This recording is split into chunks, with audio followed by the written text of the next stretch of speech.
She was a tomboy, a shop assistant, a nurse, a resistance fighter, and one of the very first female spies parachuted into Nazi-occupied France.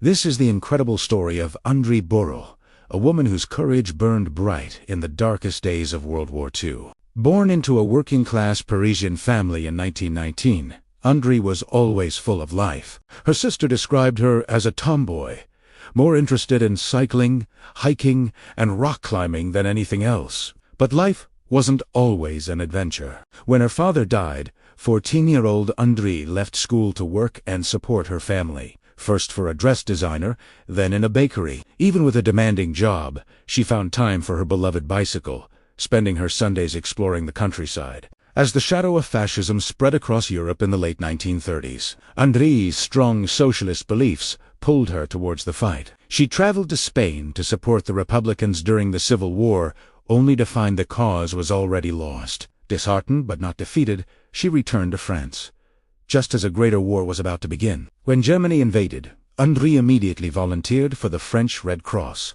After a brief, frustrating interruption due to her age, she served as a nurse, where she met Lieutenant Maurice Dufour. When their hospital was set to close, Dufour introduced her to a new, more dangerous way to fight back: the PAT line, an underground railroad for Allied soldiers and refugees. Together, Andrée and Dufour established a safe house on the Mediterranean coast, the final stop before the treacherous journey over the Pyrenees Mountains into Spain. Their villa became a beacon of hope for hundreds, including downed British airmen and SOE agents. But their success drew unwanted attention. In late 1941, the PAT line was compromised. Forced to flee, Andrée and Dufour undertook the same perilous mountain crossing they had helped so many others to make, eventually reaching the safety of England in the spring of 1942. Upon arriving in London, Andrée was taken to the Royal Patriotic School for vetting by MI5.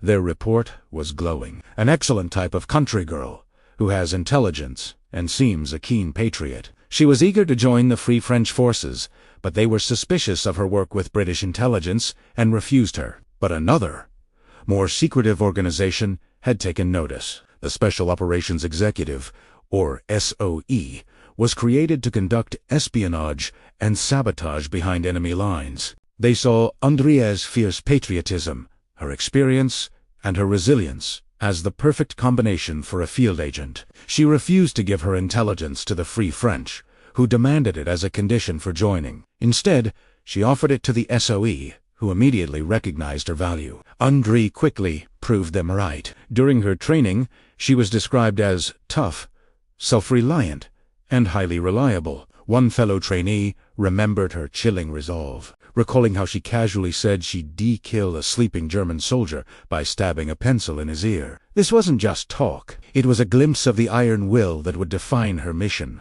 She officially joined the SOE on May 15, 1942, ready to return to the country she loved, not as a nurse, but as a spy. On the night of September 24, 1942, history was made. After a tense-aborted first attempt, Andrée Borrel and fellow agent Lisa de Bassac boarded an RF bomber. In the dark hours of the next morning, they became the first female SOE agents to parachute into occupied France. Andrée jumped first, a pioneer dropping into the heart of enemy territory. Their mission? To build a new resistance network, codenamed Physician, but better known by its leader's call sign, Prosper. Because of her intimate knowledge of Paris, Andrée became the courier for the Prosper circuit, the vital link connecting its leader, Francis Outil, with scattered resistance groups. Posing as his sister, her flawless French compensated for his accent as they traveled northern France, recruiting members and scoping out locations for weapons drops. The trio at the core of the network, Soutil, Andrée, and their wireless operator, Gilbert Norman, who became Andrée's partner, was a formidable team. Andrée wasn't just a messenger. She was a leader. She trained new recruits in sabotage, taught them how to handle weapons, and oversaw the clandestine parachute drops that armed the resistance. Soutil called her his lieutenant, praising her calm professionalism in the face of constant danger. She was known to be fiercely loyal, intelligent, and completely devoted to the mission. But their very success made them a target. The Prosper network grew with astonishing speed, but this rapid expansion came with a deadly cost. Security was lax. Agents socialized openly, used the same safe houses, and broke protocols designed to protect them. Worse, a double agent was feeding information directly to the Germans. The Gestapo was watching, waiting. In June of 1943, the trap snapped shut. The Gestapo launched a massive operation, arresting the network's leadership. Andrée Gilbert Norman and Francis Sautel were all captured. Over the next few months, hundreds more connected to Prosper were rounded up. Imprisoned at the notorious Friends prison, Andrée endured intense interrogation but, according to reports, revealed nothing. She even managed to smuggle tiny notes on cigarette paper to her family, a final, defiant connection to the outside world. In May 1944, as Allied bombers roared over Europe, signaling the war's impending end, Andrée and several other female SO agents were transferred from French soil into direct German custody. They were taken to a civilian prison in Karlsruhe, Germany. The conditions were harsh, but it wasn't a concentration camp. The women performed manual labor, holding on to a fragile hope that liberation was close. They were tragically mistaken. On the morning of July 6, 1944, Andrée Borrel, along with Vera Lee, Sonia Olshanetsky, and Diana Roden, was abruptly taken from the prison. They were driven by Gestapo agents to the Natzweiler-Struthof concentration camp in France. Upon arrival, an order was waiting: immediate execution. Witnesses later recall the sight of these four women, so different from the other prisoners. They were well-groomed, composed, and carried themselves with a quiet dignity. Taken to the camp's crematorium under the pretense of a medical check, each woman was led one by one to a small room. There, they were injected with a lethal dose of phenol. While still alive, they were placed into the crematorium oven. Even in her final moments,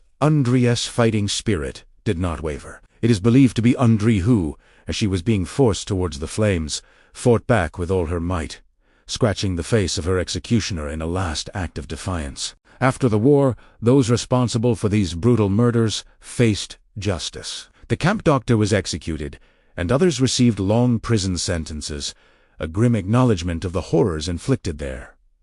Andrée Borrel's sacrifice was not forgotten. Posthumously, she was awarded France's highest military honors, the Croix de Guerre and the Médaille de la Résistance, as well as the British King's Commendation for Brave Conduct. Her name is inscribed on memorials from London to Valenca, forever honoring her courage. A portrait of her, painted by a fellow agent just before her death, hangs in London's Special Forces Club, and at the very spot where she landed on that fateful September night, a monument now stands, ensuring that the legacy of this remarkable woman, this fearless pioneer of the resistance, will never fade.